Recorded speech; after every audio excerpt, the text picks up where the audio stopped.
प्रार्थना ले लेते पहले। शुक्लांबरं धरं विष्णु शशिवर्णं चतुर्भुजं प्रसन्नवदनं ध्यायेत् सर्वविघ्नोपशान्तयेत्। सरस्वती नमस्तुभ्यं वरदे कामरूपिणी विद्यारंभं करिष्यामि सिद्धिर्भवतु मे सदा। गुरुर्ब्रह्मा गुरुर्विष्णु गुरुर्देवो महेश्वरा गुरुर्साक्षात् परब्रह्म तस्मै श्री गुरवे नमः। ईश्वरो गुरुरात्मेति मूर्तिभेद विभागिने व्योमवत् देहाय दक्षिणामूर्तये नमः।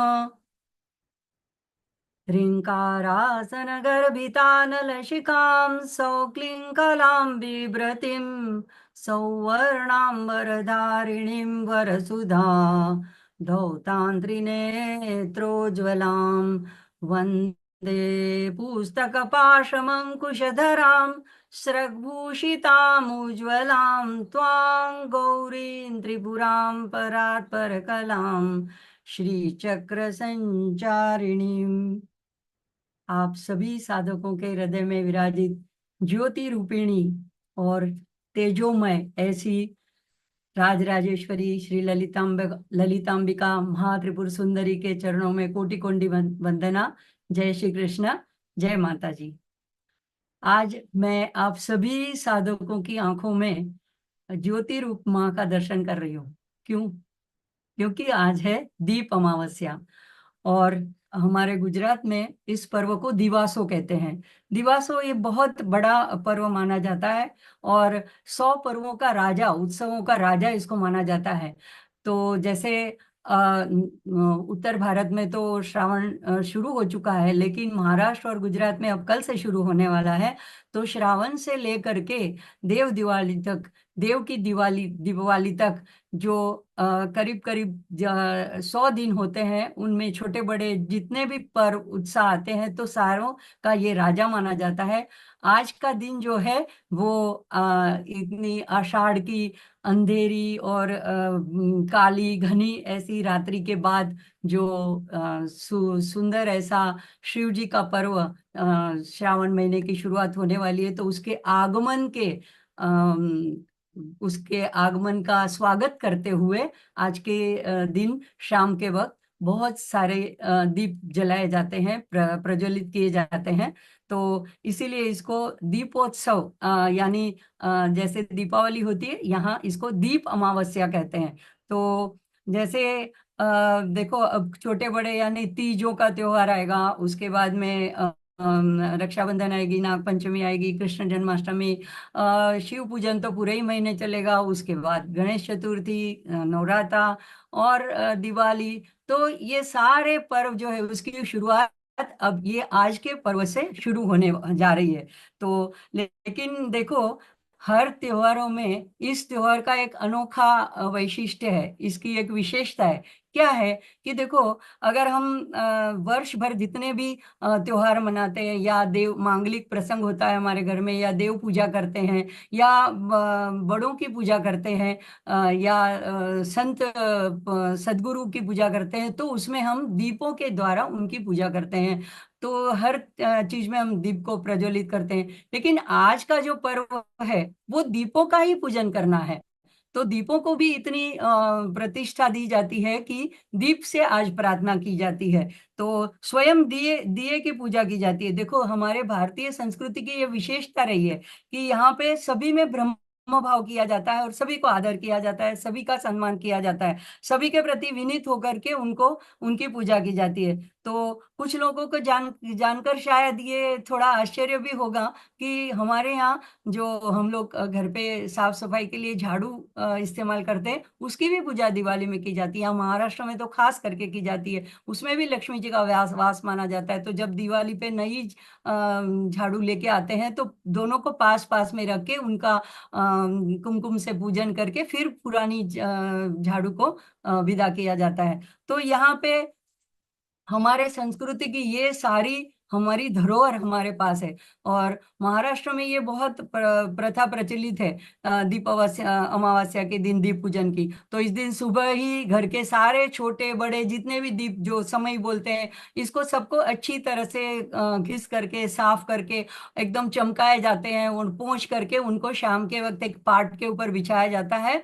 और फिर उसके ऊपर सारे दीपों की कुमकुम, हल्दी, फूल, इनसे अक्षत से पूजा की जाती है। और फिर प्रज्वलित किया जाता है उनको, और उनके सामने मीठा नैवेद्य भी अर्पण किया जाता है।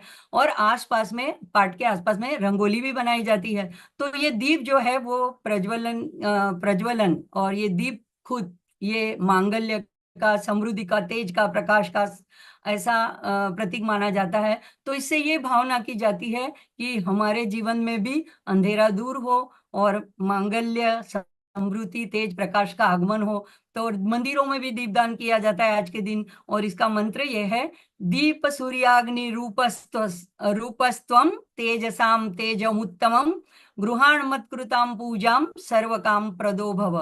तो दीप को कहा जाता है कि आप सूर्य और अग्नि का रूप है, और सूर्य का अग्नि रूप हो आप, और आप सभी तेजों में उत्तम तेज आपका है। तो मेरी पूजा आप स्वीकार करें, और आप मुझे सर्व काम में सर्व मेरा काम प्राप्त करता हो। तो सर्व काम प्रद मुझे प्राप्ति हो जाए। तो अब इस पूजा में देखो जो रंगोली बनाई जाती है ना, इसकी भी एक विशेषता है। तो ये मैंने किसी से जाना कि अलग अलग जो रेखाएं बनाई जाती है रंगोली में, तो इसमें खास करके सूर्य, चंद्र, बिजली और एक दीप बनाया जाता है। और भी फूल वगैरह बनाए जाते हैं, लेकिन इन चार प्रतीकों को इसमें इस्तेमाल किया जाता है। तो जैसे सूर्य है, ये दिन में तेज ऊर्जा का प्रदान करता है, उसका प्रतीक हमारा हम इस दिए को मानते हैं। तो इसीलिए सूर्य जो आकाश में है और उसका एक प्रतीक रूप दिया जो हमारे पास है, तो उसकी हम पूजा इस भावना से करते हैं। जैसे हम आगे इस मंत्र में देखा, दीप सूर्याग्नि रूपस्त्वम। तो फिर इससे उससे हम जीवन में प्रकाश और ऊर्जा बढ़े, ये भावना रखते हैं। चंद्र की आकृति निकाली जाती है रंगोली में। तो चंद्र से जैसे घने अंधेरी रात में अगर आकाश में चांद निकले, तो बहुत उसका उस रात का सौंदर्य बढ़ जाता है। तो इसी तरह हमारे जीवन में भी एक सौंदर्य की अभिवृद्धि हो। चांद जो है शांति, शीतलता, आह्लादकता प्रदान करता है, उसका प्रतीक है। तो हमारे जीवन में तेज तो हो, लेकिन ऐसा प्रखर तेज ना हो कि दूसरों को दाहक बन जाए। तो ऐसा शांत सौम्य तेज हो, ऐसी भावना करके चंद्र की भी आकृति बनाई जाती है। उसके बाद में बिजली, तो ऐसी बिजली जैसी आकृति बनाई जाती है। तो इससे एक ऐसी भावना की जैसे आकाश में बिजली कौंधती है, तो वो जो प्रकाश का स्रोत बनती है, सौंदर्य लहरी में भी इसकी बात आती है। तो ऐसे ही ये विद्युत ऊर्जा जो हम इसका प्रकृति की देन है, उसका हम इस्तेमाल करते हैं, तो उसको भी हम नमन करते हैं। तो ये सारे जो तेज के प्रतीक है, और दीप जो है वो ज्ञान का प्रतीक है। तो आजकल तो व्हाट्सएप और न जाने कितने सारे सोशल मीडिया, वहां से इंफॉर्मेशन वाले बहुत सारे दीप दीप जगमगाते रहते हैं और हमारे मस्तिष्क को भरते रहते हैं। लेकिन ज्ञान का दीपक जो धीरे धीरे मंद होता जा रहा है, तो उसको बढ़ाने के लिए दीप की भी आकृति बनाई जाती है। तो ये और बिजली का हम दुरुपयोग ना करें, ये सारी भावना रखते हुए और इन माध्यमों के द्वारा आसपास हमारे ऐसी शुभ वस्तुएं रहे, ऐसा इस तरह से ये सारी आकृतियां बनाई जाती है। और देखो नैवेद्य की थाली भी अर्पण, अभी दीप को नैवेद्य अर्पण किया जाता है, देखो कितनी अजीब बात है। तो ये किसका प्रतीक है? तो हमारे अंदर जो जठर अग्नि है, वो भी तो एक अग्नि, वो भी तो एक तेज का प्रतीक है। अगर देखो जठर अग्नि मंद हो जाए, अगर पाचन शक्ति खत्म हो जाए, अगर भूख ही ना लगे, तो आदमी का चेहरा निस्तेज हो जाता है। तो जो हमारे पास जो तेज है, वो अंदर हमारे पेट में रही हुई वो जठराग्नि है, जिसका गीता में भी भगवान ने उल्लेख किया है। उसकी वजह से तो हमारे चेहरे पे तेज बना रहता है। तो वो जो भूख है अंदर, वही अग्नि है। तो वो सात्विक आहार जो हम भगवान को ऑफर करते हैं, देखो भगवान को हमेशा हम फ्रूट, दूध या मिठाई ऐसा ऑफर करते हैं। तो इसके द्वारा हम यही भावना करते हैं कि हमारे आचार विचार भी सात्विक हों। तो ऐसी सुंदर भावना से हम नैवेद्य भी दीप को अर्पण करते हैं। और अंत में हमारे वंश के जो दीपक, अच्छा देखो सिर्फ दीपक नहीं, दीपिका भी। तो मराठी में इसको बोलते हैं दिवा आणि पणती। पणती मतलब दीपक और दीपिका। तो ये दोनों जो घर के छोटे बच्चे अगर हैं, तो उनको भी एक पार्ट पे बिठा के उनका भी औक्षण किया जाता है। मराठी में औक्षण बोलते हैं, यानी उनकी भी आरती उतारी जाती है। तो ये भावना है कि उनको ये सिखाया जाता है कि देखो आपको ये दिया जिस तरह से अगर अपनी मर्यादा में रहता है, तो ये तेज और प्रकाश फैलाता है। तो आप भी हमारे कुल का दीपक हो, कुल की दीपिका हो। तो आपने भी ऐसा स्वयं का तेज ऐसा रखना है कि वो दाहक न हो, सभी को प्रकाशदायक हो, शांत हो, सौम्य हो। तो ऐसी भावना बच्चों को भी इसका महत्व समझाया जाता है। और अगर हम भाग्यशाली हुए और हमारे घर में अगर हमारे बड़े हैं, दादा दादी हैं, तो वो बाद में घर के जो बेटा बहू होते हैं, उनकी औक्षण करते हैं, उनकी आरती उतारते हैं। और उसके बाद बच्चों को कहा जाता है कि बच्चे अब आप दादा दादी की आरती उतारो। तो इस तरह से देखो सभी लोग एक दूसरे के प्रति मांगल्य का, आदर का, सम्मान का ऐसा भाव रखते हुए, और ये कि संयम और विवेक से तेजस्वी बने ऐसा आशीर्वाद पाते हुए ये उत्सव मनाते हैं। तो सारे ऐसे पर्वों का महत्व समझकर हमने बच्चों को भी अगर समझाया, तो इस तरह से अगर मनाया जाए तो इसके अंदर छिपी हुई जो गहरी भावना है, जो छुपी हुई अच्छी शुभ संकेत है, ये हमको प्राप्त होते हैं। तो इसलिए पहले हमें शिक्षित होना पड़ेगा, तो हमारी संस्कृति का जतन करना होगा और हमारे सनातन धर्म और उसके पर्वों का गौरव करना होगा। तो इसी छोटी सी बात मुझे लगा कि आज के अवसर के ऊपर उचित है, तो आपके लोगों के साथ शेयर की। और अब हम पिछली बार 67 तक हमने देखे थे, तो आज हम उससे आगे देखेंगे। 67 से 67 तक देखे थे। तो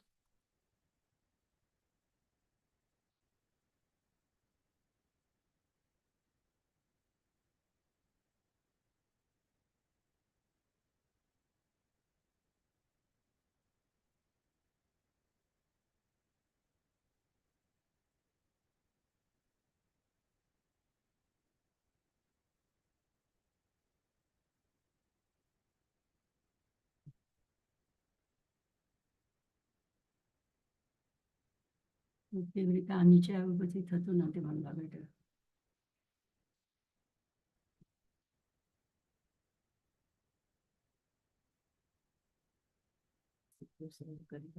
હા? સીધું શેર કરી દો ને પછી અચ્છા, તો એમ તો શેર થઈ ગયું ને.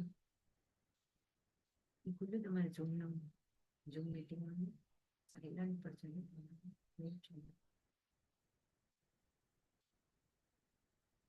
ઝૂમ મીટિંગ ઉપર ઝૂમ ક્યાં દેખાય? અહીંયાથી જ છે.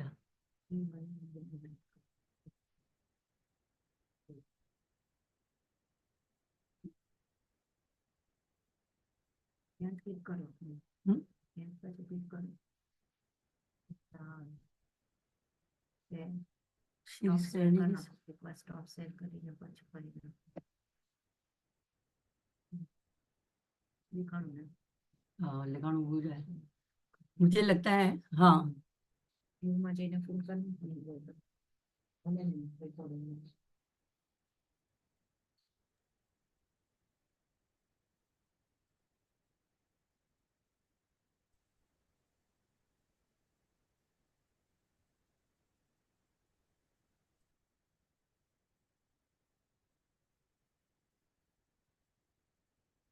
मुझे लगता है सबको दिखाई देता होगा. मैं भी अपने आप शेयर करने की पहली बार कोशिश कर रही हूँ, तो It's थोड़ा. visible, Ritik. You can continue.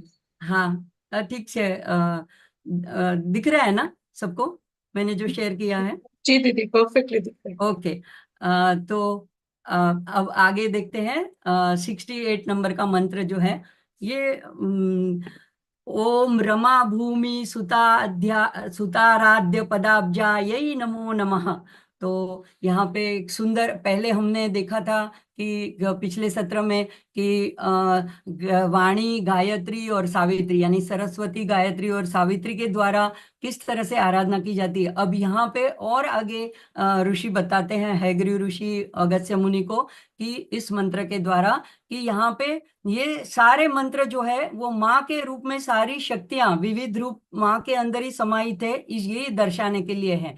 तो ये इनमें कोई भेद नहीं है, लेकिन ये माँ की एक ललितांबिका की महत्ता, इनकी एक सर्वोपरिता, इनकी एक उत्कृष्टता बताने के लिए इस तरह के मंत्र के द्वारा उनकी महिमा गाई गई है और उनके भक्तों की भी महिमा गाई गई है. तो यहाँ पे रमा भूमि सुताराध्य पदाब्जा यही नमो नमः. तो रमा यानी जो ये लक्ष्मी, और हम ये भी कैसे कह सकते हैं कि रुक्मिणी, और भूमि सुता यानी सीता देवी. तो इनके द्वारा जिनके करुण पदाब्जाये पद कमलों की, चरण कमलों की आराधना की जाती है, ऐसी माँ ललितांबिका को बारंबार नमन है.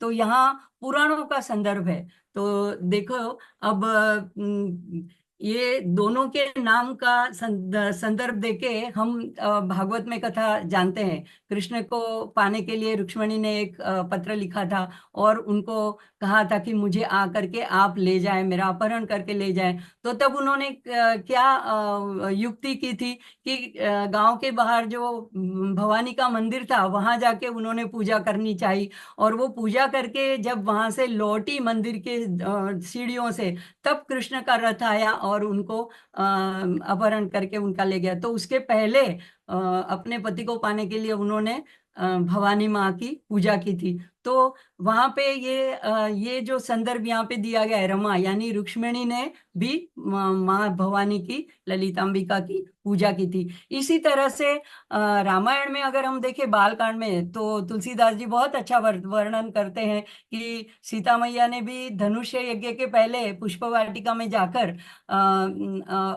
उन्होंने भी एक झांकी देख ली थी भगवान की। तो उनका भी मन था कि मुझे राम जी पति के रूप में मिले, तो उन्होंने भी वहां पे जाकर भवानी माँ की पूजा की। और एक संत तो यहाँ तक कहते कि वो जो रामायण की 7 चौपाइयाँ है जो माँ ने सीता मैया ने भवानी माँ की पूजा के लिए गाई है, वो 7 चौपाइयाँ ये समझ लो कि जैसे सप्तशती है। तो अगर आप सप्तशती का पाठ नहीं कर सकते हो तो वो कहते हैं कि ये 7 चौपाइयाँ गा लीजिए। तो वहां पे मानस में वर्णन है, गई भवानी भवन बहोरी, बंदी चरण बोली कर जोरी। तो बंदी चरण, तो वहां पे शब्द आता है कि माँ ने जाके चरण को वंदन किया। जय जय गिरिराज किशोरी, तो यहाँ पे गिरिराज किशोरी यानी यहाँ पे ललितांबिका माँ भवानी की पूजा। जय महेश मुख चंद चकोरी, जय गजबदन षडानन माता, जगत जननी दामिनी दुनि गाता, नहीं तव आदि मध्य अवसाना। तो यहाँ पे माँ का बहुत सारा वर्णन किया है, महिमा गान किया है कि आपका आदि मध्य अवसान, आपका अंत कुछ किसी ने नहीं जाना है। अमित प्रभाव वेदू नहीं जाना, वेद भी आपका प्रभाव नहीं जानते। भव भव विभव पराभव कारिणी, तो हमारा यानी भव का पराभव करके इससे छुड़ाने वाली, और विश्व मोहिनी स्वबस विहारिणी, सेवत तो ही सुलभ फलचारी। आपको सेवा, आपकी सेवा करे, भजना करने से चारों पुरुषार्थ अपने आप प्राप्त हो जाते हैं। बरदानी पुरानी पियारी, देवी पूजी पद कमल तुम्हारे। माता सीता माता कहती है कि हे देवी, आपके पद कमल पूजन करने से सुर नर मुनि सब होई सुखारे। सुर यानी देवता, नर, मुनि, ऋषि मुनि सब भी सुखारे हो जाते हैं। अब उन अपने मन की बात तो कह नहीं पाती है कि मुझे राम जी से ही विवाह करना है, आप उन्हीं से के द्वारा धनुष्य भंग कराइएगा, मेरे मन की बात आप जान लीजिए। तो क्या कहती है कि आप तो सबके मन में बसी हुए अंतर्यामी है, सबके हृदय में बसती है, तो मेरा मनोरथ भी आप जान लें, आप जानती है। अस कही चरण गहे बैदेही, तो ऐसे करके चरण गहे वैदेही ने माँ के चरण पकड़ लिए। तो ये यही ये नाम बताता है कि पदाब्जायै नमो नमः। तो यहाँ पे सुंदर वर्णन जैसे रामायण में लिखा है, तो ऐसे अलग अलग अवतार कार्य में अलग अलग रूप में पराशक्ति ही विलास करती है।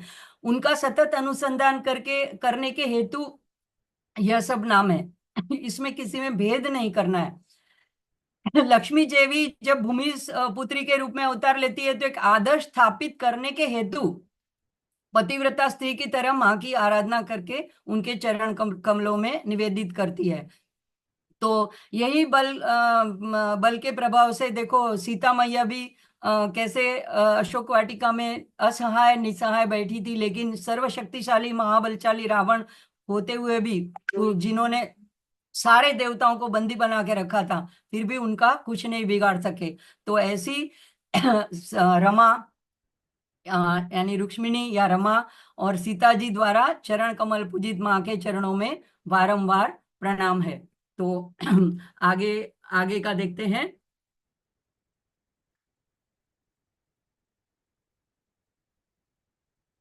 आगे आता है, लोपा मुद्रार्चित श्रीमच्चरणायै नमो नमः। ओम लोपा मुद्रार्चित श्रीमच्चरणायै नमो नमः। तो यहाँ पे पहले तो त्रिसंध्या के 3 देवताओं की बात आई कि वो लोग आराधना करते हैं। अब बाद में लक्ष्मी जी और सीता जी की बात आई कि उनके द्वारा पूजित माँ को वंदन है। और अब कहते हैं कि भूमि लोक में भी ऋषि पत्नी भी माँ की वंदना करते हैं, उनके चरणों चरणों में वंदन करते हैं। तो यहाँ पे लोपामुद्रा जो कि ऋषि अगस्त्य की पत्नी है, पर वो माँ की परम भक्त है, तो उनके नाम का संदर्भ दिया गया है। लेकिन इसमें गहरा अर्थ यह भी है कि देखो, लोपामुद्रा को अगस्त्य मुनि को तो दीक्षा हयग्रीव ऋषि के द्वारा दी गई, लेकिन लोपामुद्रा को तो स्वयं ललितांबिका ने दीक्षा दी है। और उनकी दीक्षा को लोपामुद्रा विद्या कहा जाता है, हादि विद्या कहा जाता है। तो यहाँ पे श्री विद्या के रहस्य का भी संदर्भ हमें मिलता है कि जैसे कादि विद्या है जो क ए ई ल हिम ऐसे करके क से शुरू होती है, ऐसे हादि विद्या है। तो यहाँ पे इस प्रकार माँ के अन्य भक्तों का स्मरण करने से माँ को आनंद आता है। देखो, माँ को अपने नाम का जितना हम प्रशंसा करें, उससे अगर भक्तों की गुणगान गाएं, तो ऐसे संतों का भी कहना है कि माँ अपने भक्तों का गुणगान करने से और ज्यादा प्रसन्न होती है। तो यहाँ पे देखो, देवी खड़गमाला स्तोत्र में भी क्या गुरुमंडल के दिव्योध यानी दिव्य समूह के जो नाम आते हैं 7, उसमें परमेश्वर, परमेश्वरी, मित्रेशमयी, षष्ठीशमयी, उड्डीशमयी, चर्यानाथमयी, लोपामुद्रामयी, अगस्त्यमयी। तो वहां पे 7 नामों में एक ही स्त्री का नाम है, वो है लोपामुद्रा, और उनका नाम अगस्त्य से पहले आया है। तो यही दिखाता है कि देखो कि वो माँ के कितनी प्रिय भक्त थी। तो यहाँ पे ऐसी भक्तवत्सल माँ के चरणों में बारंबार प्रणाम किया गया है। और आगे का आता है, सहस्ररति सौंदर्य शरीरायै नमो नमः। तो रति यानी आनंदासक्ति। तो एक रति यानी हमको किसी भी चीज के लिए किसके प्रति आकर्षण हो, तो उसको हम रति कहते हैं। अब ऐसी माँ जिनके विग्रह में सहस्र ये शब्द जब भी संस्कृत में प्रयोजित किया जाता है तो अनंत के रूप में, यानी सिर्फ 1000 नहीं, अनंत, तो कोटि कोटि। तो ऐसे अनंत अनंत रति का सौंदर्य भरा हुआ है, ऐसे अनुपम दिव्य शरीरधारी माँ को बारंबार प्रणाम। तो सामान्य अर्थ क्या हुआ कि ऐसे एक सामान्य स्वरूप की एक प्रशंसा की गई है। लेकिन देखो, कामदेव को सबसे बड़ा सौंदर्यवान माना जाता है। रामचंद्र जी की अगर स्तुति करनी हो या कृष्ण के स्वरूप की महिमा, तो वहां पे भी कोटि कंदर्प ऐसा उल्लेख आता है। राम जी की स्तुति में आता है, कंदर्प गणित अमित छवि नव नील नीरज सुंदरम। और भगवान कृष्ण के लिए कहा गया है कंदर्प कोटि लावण्य, ये एक उनका नाम है। तो ऐसे ही उनकी पत्नी जो रति है, उसको सभी स्त्रियों में अत्यंत सौंदर्यवान माना जाता है। तो इसके रूप में जाना जाता है। लेकिन उनका सौंदर्य हम एक यूनिट, एक इकाई समझे, 1 यूनिट, तो माँ का उससे सहस्त्र यानी अनंत अनंत गुना ऐसा सौंदर्य है, यानी अलौकिक है, अवर्णीय है। ऐसी सौंदर्यशालिनी माँ को यहाँ पे बारंबार नमन किया गया है। अब भाव यही है कि माँ के शरीर का सौंदर्य हमारी इंद्रियों की कल्पना से परे है। तो इसको कैसे बताया जाए, इसीलिए ऐसे शब्दों का वर्णन किया जाता है। हम चिंतन नहीं कर सकते हैं ऐसे अलौकिक दिव्य अनुपम ऐसे सौंदर्य का। तो इस नाम को सिर्फ स्थूल रूप में हमें नहीं देखना है, इसमें गहरा एक भावात्मक अर्थ छिपा है कि रति यानी आसक्ति, आनंद आसक्ति। तो देखो, कोई भी मनुष्य क्या चाहता है, जिंदगी भर किसी न किसी बहाने से सुख चाहता है, आनंद चाहता है। इसको हम कुछ भी नाम दे दे, इच्छा पूर्ति कह दें, तो आखिर में आनंद की खोज होती है। तो जहां हमें सुख समाधान इच्छा पूर्ति होती है, वही हमारी रति होती है, यानी वही हमारी आसक्ति होती है, वही हमें भाता है। तो शास्त्रों में वर्णित अनेक लोगों का वर्णन है जिनका सुख उत्तम उत्तरोत्तर बढ़ता जाता है। जैसे पृथ्वी लोक में सब कुछ धन वैभव ऐश्वर्य संपत्ति कुटुंब हो, उसको एक गिने। उसके बाद में स्वर्ग लोक या सूर्य लोक, चंद्र लोक, वरुण लोक, ऐसे करते करते ब्रह्म लोक तक के आनंद की या सुख की कल्पना की जाए, तो ये सारे सुख सीमित है। क्योंकि पुण्य खत्म होते ही गीता में भी बताया कि क्षीणे पण्य मरते लोग है, तो वहां पे फिर से आना पड़ता है। लेकिन जो माँ का सुख है, माँ की जो रति है, माँ की जो आसक्ति है, वो जो है वो इतनी अलौकिक है, वो असीमित है अविनाशी सुख है माँ के पास, तो इसलिए वो जो परमोच्च सुख मोक्ष पद कहा जाता है वही माँ के पास से प्राप्त होता है। और इसीलिए ऐसी आसक्ति वाली माँ को, उसके सामने सॉरी, ये सारे सुख तुच्छ है। तो ललिता सहस्त्र नाम में एक नाम आता है स्वात्मानंद लवीभूत ब्रह्मानंद संतति। तो सामान्यतः सभी के सभी उपनिषद कहते हैं आनंदम ब्रह्म। तैत्रीय उपनिषद की ब्रह्मवल्ली में भी वर्णन है। तो ब्रह्मा, इंद्र आदि देवता, सूर्य, चंद्र, गंधर्व, अप्सरा और मनुष्य आदि सब कुछ, सभी लोग आनंदित होते हैं, लेकिन सभी के आनंद का मूल जो है, स्रोत है, वो परमानंद घन माँ ही है। तो वह उनके पास महानंद परमानंद है। तो अब देखो, सब माँ उसके भय से सभी सभी अपने अपने कर्तव्य में लगे रहते हैं, और इसीलिए इनके सॉरी, आनंद की एक सीमा होती है, परंतु माँ के आनंद की कोई सीमा नहीं है, क्योंकि वह किसी से डरती नहीं है, वो अपने स्वात्मानंद में है। तो माँ का आनंद परिपूर्ण होने से बाकी के सभी के आनंद उसकी तुलना में, वो एक जैसे परमानंद का महासागर हो, उसके एक बिंदु हो, उसके इतना अल्प है। तो ऐसी माँ का विग्रह जो आनंद की राशि है, समस्त लोक के आनंद के परे ब्रह्मानंद की साक्षात मूर्ति है, इसी से उन्हें यहाँ सहस्त्ररति सौंदर्य कहा गया है। तो हयग्रीव ऋषि क्या कर रहे हैं, ये मुनि अगस्त्य को इन नामों के द्वारा ब्रह्म विद्या का तत्व भी बता रहे हैं और उसका महिमा भी प्रकट कर रहे हैं। तो तत्व से माँ को जानने के लिए ये सारा ऐसा वर्णन मंत्रों के द्वारा किया गया है।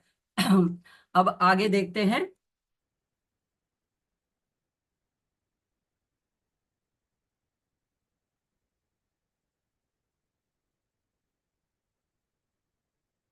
अब ये तो बड़ा ही अद्भुत नाम है 71 नंबर का। ओम भावना मात्र संतुष्ट हृदयायै नमो नमः। तो भावना मात्र, जो भावना मात्र से भक्तों द्वारा संतुष्ट हो जाती है, ऐसी करुणामय, ऐसे करुणामय हृदय को धारण करने वाली, ऐसी हृदय वाली, ऐसी माता को बारंबार नमन है। तो अब देखते हैं इसका गहरा अर्थ क्या है। तो देखो, केवल भावना से जिसका हृदय संतुष्ट होना, ऐसा जगत में और कोई नहीं है। ऐसी सिर्फ माँ ही है जो सिर्फ भावना से ही संतुष्ट हो जाती है।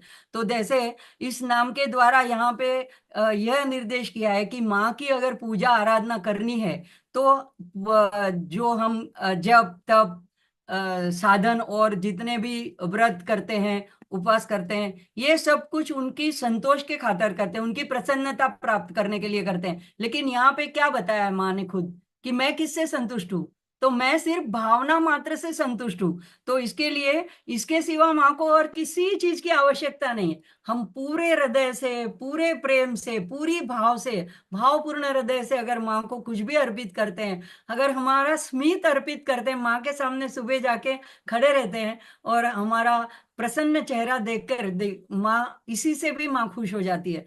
तो अगर बाकी सारी क्रिया, कर्म, शब्द, उच्चार, हम जो स्तोत्र बोलते हैं उसका, और हमारी जो साधन सामग्री हम पूजा के लिए जुटाते हैं, इसमें कुछ ना कुछ क्षति, कुछ ना कुछ कमी, कुछ ना कुछ अपूर्णता रह भी सकती है। लेकिन वो उसके बावजूद अगर भाव नहीं है, अगर हमने जितना भी जुटाया है लेकिन अगर उसमें भाव नहीं है, तो ये सारा बेकार हो जाता है। और अगर इसके उल्टा हमारी सारे साधनों में कुछ ना कुछ कमी है, हमारे उच्चार भी सही नहीं है, हमारे कुछ पास पूरी चीजें भी, पर्याप्त चीजें भी नहीं है भगवान की पूजा करने के लिए, फिर भी अगर हमारा भाव है, सच्चा अंतर का भाव है, तो यहाँ पे कहा गया है कि अगर उच्चार में गड़बड़ हो गई तो भी कोई बात नहीं, सामग्री में कोई शुचिता नहीं रही, कोई पवित्रता नहीं रही तो भी कोई बात नहीं, लेकिन अगर भाव शुद्ध है तो दोनों की कंपैरिजन में भाव की प्राथमिकता है, वो बढ़ जाता है। तो परिपूर्ण हृदय से आराधना की गई हो तो मात्र, मात्र शब्द बहुत इंपॉर्टेंट है। मात्र, भावना मात्र संतुष्ट हृदयायै नमो नमः। तो ललिता सहस्त्रनाम में भी नाम आता है भावना गम्या भावज्ञा। देखो, माँ हमारे प्रेम पूर्ण हृदय के भाव मात्र की अपेक्षा रखती है, और और उनको और कोई इच्छा नहीं है। लेकिन देखो, जगत में अगर हम ऐसा रखें कि मेरी बहुत अच्छी भावना है पूरे परिवार के लिए, कि सारे लोगों के लिए मैं बहुत अच्छी भावना रखती हूँ, लेकिन फिर अगर मैं गृहिणी हूँ और अगर मैं खाना ही न बनाऊं, तो क्या मेरी भावना मात्र से क्या सबका पेट भर जाएगा? क्या वो लोग संतुष्टि उनको मिल मिल पाएगी? तो जगत में हमको भावना के साथ क्रिया करनी ही पड़ती है, वहां पे सिर्फ भावना नहीं चलती है। लेकिन भगवान के साथ सिर्फ भावना करो तो भी वो खुश हो जाते हैं। तो हमने ऐसे रामायण में भी उदाहरण देखे शबरी की। शबरी ने देखो, कोई किसी को झूठी चीजें तो खिला ही नहीं सकता है, लेकिन उसकी भावना क्या थी कि मेरे प्रभु को कोई एक भी बेर ऐसा ना आए कि जो खट्टा हो। तो भावना तो ये थी, ये भावना नहीं थी कि मैं पहले चख लूं, मैं खा लूं, मेरा पेट भर जाए, मैं झूठा कर दूं और मेरी झूठी चीज दूं। उनकी भावना क्या थी कि भगवान के मुंह में कोई भी एक खट्टा बेर न चला जाए, इसलिए सारे मीठे मीठे बेर वो चख चख के बाजू में रखा करती थी। तो भावना भगवान ने देखी। अब विदुरानी जो थी, जब भगवान कृष्ण अचानक पहुंच गए, तो उनको देख के वो भी कितनी भाव विभोर हो गई, भाव विभोर हो गई कि केले के छिलके तो एक तरफ, केले के गिरी तो एक तरफ फेंकी जा रही है और छिलके भगवान को अर्पण किए जा रही है, और भगवान की बड़े बड़े स्वाद से छिलके अपने को ले रहे हैं और खा रहे हैं। तो देखो, भगवान तो भावना मात्र के भूखे होते हैं। तो चाहे कृष्ण हो चाहे माँ हो, और गोपियों ने भी कृष्ण को यही भावना से अपनी चरण रेत देने तक को तत्पर हो गई थी। तो यहाँ पे ये नाम जो है हमको मानसिक पूजा का संकेत देता है। तो हम पूजा करते वक्त हम 5 उंगलियों में हमारे 5 तत्वों की प्रतिनिधि है। ये जो है पहली छोटी उंगली है, ये पृथ्वी तत्व को दर्शाती है। तो ये जल तत्व को दर्शाती है। तो यहाँ पे ये जो है अंगूठा अंगुष्ठ जो है वो आकाश तत्व को दर्शाता है। ये जो है अग्नि तत्व को दर्शाता है। तो हम सारे एक एक उंगलियों में पंच महाभूत के एक एक का आह्वान करके, उसका ध्यान करके हम मानसिक पूजा में भगवान को अर्पण करते हैं। तो हम लम बोल के, ये पृथ्वी का बीज मंत्र है, तो लम पृथ्वी तत्वात्मिका यही। तो यहाँ पे गंधम यानी चंदन समर्पयामी। अब चंदन नहीं है लेकिन चंदन समर्पयामी। फिर दूसरी उंगली में, तो वहां पे ये आकाश की भावना करते हैं। तो आकाश की उंगली को अंगूठा को करके कहते हैं कि यहाँ पे हम आकाश तत्वात्मिका ये पुष्पम परिकल्पयामी। तो पुष्प, पेड़ जो पौधे होते हैं आकाश में ऐसे परिपूर्ण रूप से खिलते हैं, तो वो मैं अर्पण कर रही हूँ। ऐसे करके हम एक एक उंगली के द्वारा, ये पहली जो तर्जनी है उसके द्वारा वायु तत्व, तो यम वायु तत्वात्मिका ही धूपम परिकल्पयामी। बीच की मध्यमा है, उसको लेकर के हम कहते हैं कि रम, उसका बीज मंत्र है रम। अग्नि तत्वात्मिका यही दीपम परिकल्पयामी। और ये जो रस की उंगली है, जल तत्व की है, वो अमृत तत्व को दर्शाती है। तो हम कहते हैं वम अमृत तत्वात्मिका यही अमृतम नैवेद्यम परिकल्पयामि। मेरे पास कोई नैवेद्य नहीं है। ऐसा होता है कि कभी कहीं रास्ते में हम निकल गए हैं ट्रैवलिंग में, और कोई अच्छी मंदिर या ऐसी जगह पे पहुंच गए और हमारे पास कोई सामग्री नहीं है, तो हम ऐसे हाथों की उंगली से, ऐसे मानसिक पूजन से भी भगवान को सारी चीजें अर्पण करते हैं। और बाद में सारी उंगलियां जोड़ के सर्व तत्वात्मिका यही तांबुलादि सर्वोपचारान मानसोपचारान राजोपचारान परिकल्पयामी। परिकल्पयामी मेरी कल्पना करती हूँ, मैं आपको कल्पना से अर्पण करती हूँ। जैसे शंकराचार्य जी ने भी मानसिक पूजन के लिए रत्ने कल्पितमासनम हिमजल, अभी कल से होने वाला है श्रावण का महीना शुरू। तो वैसे पूरी पूजा होने के बाद में भी अगर हम ऐसे मानसिक भाव से सारी बढ़िया बढ़िया चीज भगवान को अर्पण करते हैं, तो वही संकेत इस नाम में दिया गया है कि भावना मात्र संतुष्टा यही। तो अभी वैसे भी सभी तो उनका दिया हुआ है, वाणी भी तो उनकी दी हुई है। स्तोत्र अगर बोलते हैं तो स्तोत्र भी हमारे द्वारा रचे हुए नहीं, किसी संतों के द्वारा, ऋषि मुनियों के द्वारा, शंकराचार्य जी के द्वारा रचे हुए हैं। तो सब कुछ हमारे पास क्या बोलते हैं, दूसरों का लिया हुआ है, और फिर वही हम अर्पण करते हैं। लेकिन माँ हमारा भाव देखती है। तो यहाँ पे एक कंजूस सेठ की कथा याद आती है, आप लोगों ने सुनी होगी शायद, कि वैसे घर के लोग भी बहुत परेशान थे।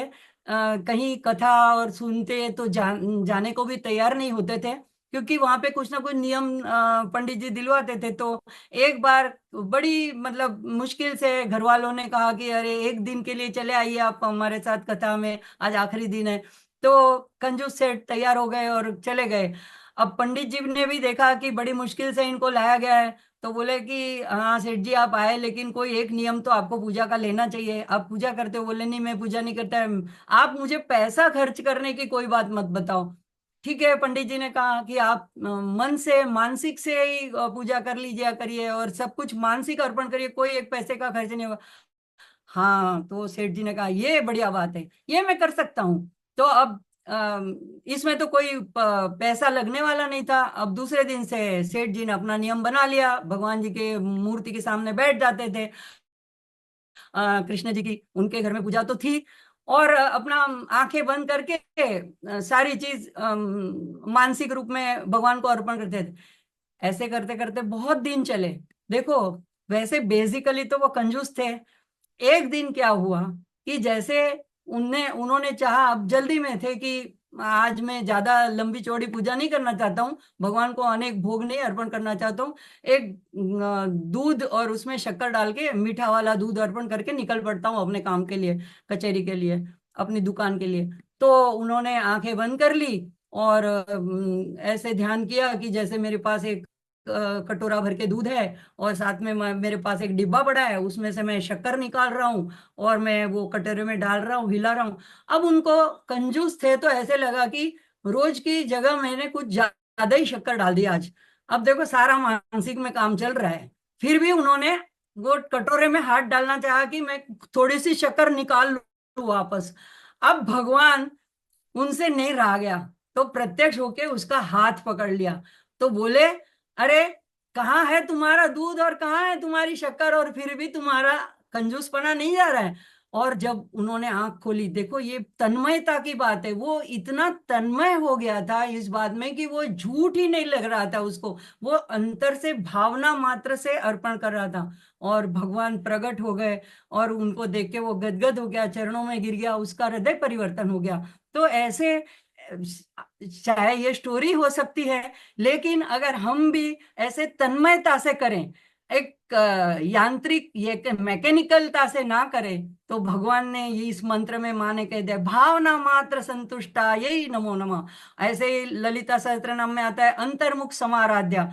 तो मंत्र जो है हम जब बोलते हैं बाहर से जब करते हैं तो ये यांत्रिक बन जाता है। अब किसी ने मंत्र दिया है या लिया है, अब जैसे कल से कोई बोलेगा ओम नमः शिवाय, मैं तो रोज की 5 माला कर देती हूँ, ओम नमः शिवाय ओम नमः शिवाय ओम नमः शिवाय। तो ये यांत्रिक हो गया, ये इसमें भाव नहीं है। तो भाव में डूब के, भाव के रस में डुबो कर अगर हम मंत्र जब करते हैं तो मन हमारा एकाग्र होता है। तो मैंने जैसे पहले बताया था कि एक ब्रह्मर्षि सामवेद षणमुख शर्मा, जिनके तेलुगु वीडियो यूट्यूब पर अवेलेबल है, हालांकि मैं तेलुगु जानती नहीं हूँ, बार बार सुनने से जो कुछ मेरी समझ में आता है वही मैं आपसे शेयर कर रही हूँ। तो उन्होंने भक्ति टीवी पर, ये यूट्यूब में मौजूद है, उनमें उन्होंने बताया है कि 3 प्रकार की भावना होती है। तो ये मैं उन्हीं से मैंने जाना है, तो मैं कृतज्ञ हूं उनकी। तो शब्द भावना, मूर्ति भावना, तत्व भावना, ये 3 प्रकार की भावना होती है। तो क्या होती है शब्द भावना? तो जैसे मंत्र जब करते हैं उसमें शब्द होते हैं, ओम नमः शिवाय, तो नमः शिवाय शब्द है, तो हम शब्दों के अर्थों को समझ करके ध्यान में रख करके एकाग्र होकर के हम जप करते हैं, तो ये हो गई शब्द भावना। अब मूर्ति भावना क्या है? तो जो शब्दों के द्वारा जिस मूर्ति की हम आराधना, जिस विग्रह की, जिस देव की आराधना कर रहे हैं, अगर उनको हम हमारे आंखों के सामने लाते हैं, जैसे नमः शिवाय बोलते वक्त अगर शिव जी का ध्यान स्वरूप हमारे सामने आ रहा है, उनकी जटा है, उसमें चंद्र अर्धचंद्र है, उनने रुद्राक्ष माला धारण की है, भस्मांग लेपित है, चर्चित है, त्रिपुंड लगाया हुआ है, ऐसे सारा उनका वर्णन, उनका विग्रह का अगर हमारे सामने आ रहा है, तो वो हो गई, मंत्र तो बोल रहे हैं, शब्द भावना तो है, लेकिन साथ में हो गई मूर्ति भावना। अब तत्व भावना क्या है? तो इन शब्दों के द्वारा जिस मूर्ति, विग्रह या शब्द रूप का वर्णन किया गया है, उसके बारे में, उसके तत्व के बारे में जानकर उसकी आराधना करना। तो उसके बारे में पूरा उपनिषद है, भावनोपनिषद, उसमें क्या बताया है कि श्री चक्र के जितने आवरण है, 9 आवरण है, हमने पहले देख लिया है। तो वैसे ही हमारे शरीर के अंदर 6 तो मुख्य है, लेकिन और 3 है, तो 9 चक्र हैं। तो नवे द्वारे पूरे देह कहते हैं। तो वो 9 चक्रों में श्री चक्र के 9 आवरणों की भावना करके हमारे अंदर ही अंतर्मुख होकर के, यानी कोई बाहर के कोई पदार्थ के बिना, कोई यज्ञ के बिना, कोई फूल चंदन अगरबत्ती किसी की जरूरत नहीं है। आंखें बंद करके अंतर्मुख होकर के श्री यंत्र में और हमारे शरीर के अंदर के ऊर्जा केंद्रों के अंदर अभेद मान करके, उनको एक रूपता करके जो आराधना की जाती है माँ की, क्योंकि माँ हृदय में स्थापित है, तो वहां पे इस तरह से जो अनुभव करता है तो वो बन जाती है तत्व भावना। तो इस तरह से ऐसा सतत भाव करने से क्या होता है, तो एक ब्रह्म भाव शेष रह जाता है। हमारा जो अहम भाव होता है वो धीरे धीरे गलने लगता है, और जहां वहां ईश्वर के दर्शन, माँ के दर्शन होने लगते हैं। और फिर वो संत कह उठते हैं, वो भक्त कह उठता है, तू ही तू ही तू ही तू ही। तो ऐसे इस तरह उपासना में जो प्रधान चीज है वो भावना है। ऐसे कर्माचरण अगर हम कर्म कर रहे हैं तो उसमें जो मुख्य चीज है वो धर्म है। मतलब धर्म के अनुसार हमें अनुसरण करके, धर्म में जो बताया है, शास्त्रों में जो बताया है, जो विधि है, जो निषेध है, उसको ध्यान में रखते हुए करना है। तो कर्माचरण में धर्म मुख्य है, और वेदांत मार्ग में यानी ज्ञान मार्ग में विचार मुख्य है। यानी अ, तर्क से, विचार से, तत्व से भगवान को जानना है। लेकिन यहाँ पे ये जो नाम था वो उपासना प्रधान था, उसमें भावना की बात बताई गई। अब आगे आगे देखते हैं।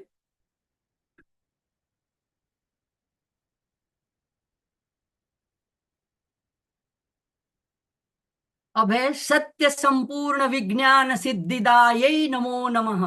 तो एक एक शब्द बड़ा यहाँ पे जैसे पारिभाषिक शब्द है। तो सत्य संपूर्ण, हम जानते हैं सत्य क्या है, हम ये हमारे रोजमर्रा का शब्द है, तो हमको लगता है कि हम सत्य को जानते हैं।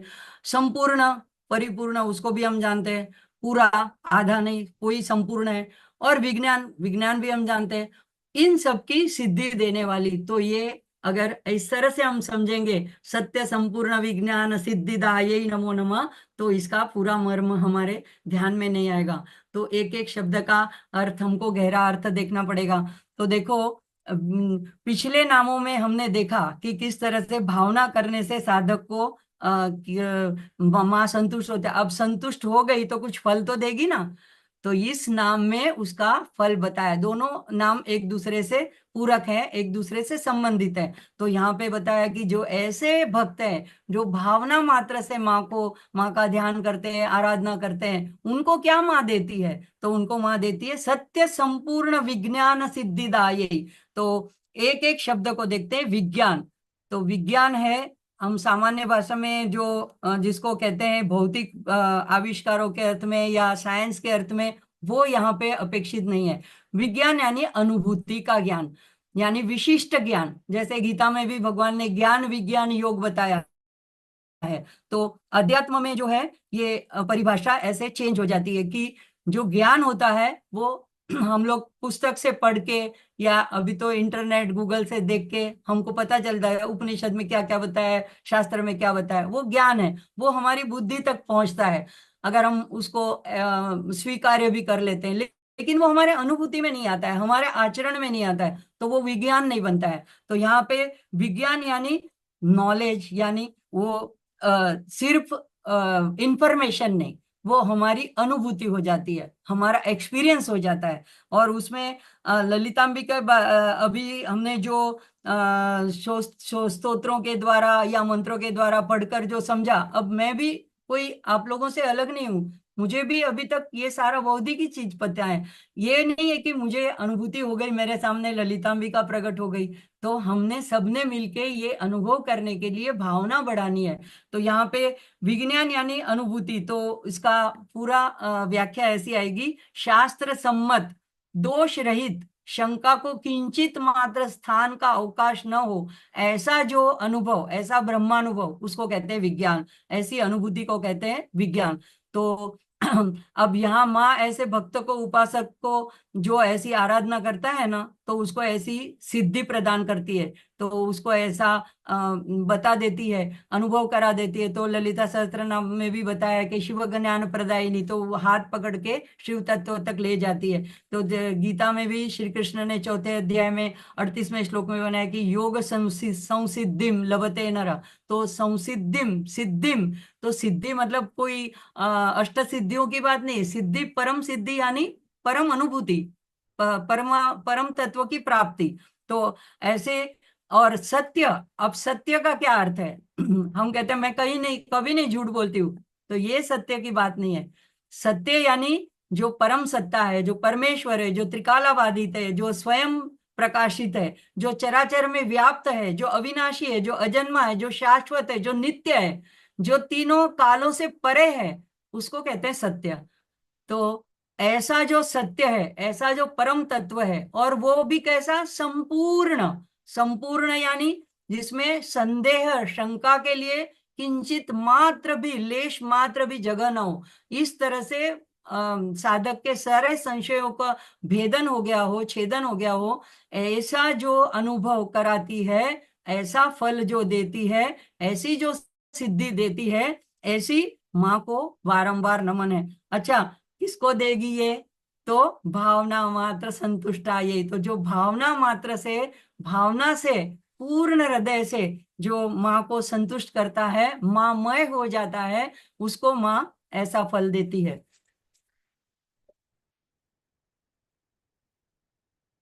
मुझे लगता है आज हम यहीं पे रुक जाएं, सत्र को, अगला नहीं तो अधूरा रह जाएगा नाम। तो शांति मंत्र ले लेते हैं। आप सभी का आभार, और खास करके मिहिर भाई का, और आज अर्चना जी का। आज मेरे से थोड़ी शुरू में गलती भी हो गई, तो सब लोगों ने मुझे सहकार किया, इसीलिए भी सबके आभारी हूँ। और ये सारा जो हम संवाद कर रहे हैं, ललितांबिका के चरणों में अर्पण करते हुए शांति मंत्र का पाठ करते हैं। ओम पूर्णमद पूर्णमिदं पूर्णात् पूर्णमुदच्यते पूर्णस्य पूर्णमादाय पूर्णमेवावशिष्यते। ओम शांति शांति शांति। हरि ओम। श्री गुरुभ्यो नमः। हरि ओम। जय माता जी, जय श्री कृष्ण। सब साथ में मिलके बोलेंगे। दीदी सबको ओम नमः पार्वती हर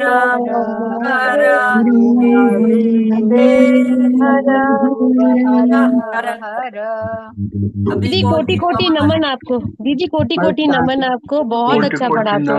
धन्यवाद धन्यवाद। जब अगर हो सके तो आज शाम को दीप जलाइएगा, और जैसे बताया ऐसे बच्चों की आरती उतारिएगा और दीप को वंदन करिए। दीप ऐसे दीदी ऐसे ही दीप जला के वंदन करें, ऐसे ही दीप जलाएंगे। दीप को वंदन करना है। आज दीप अमावस्या है, तो दीप की पूजा करनी है, और दीप से प्रार्थना करनी है कि आप हमारे जीवन में प्रकाश दो, आप ऊर्जा दो। खूब सफल माहिती के द्वारा हम अभी तक दीप के द्वारा भगवान की पूजा करते थे, आज हमने दीप की पूजा करनी है। ठीक है। ठीक है।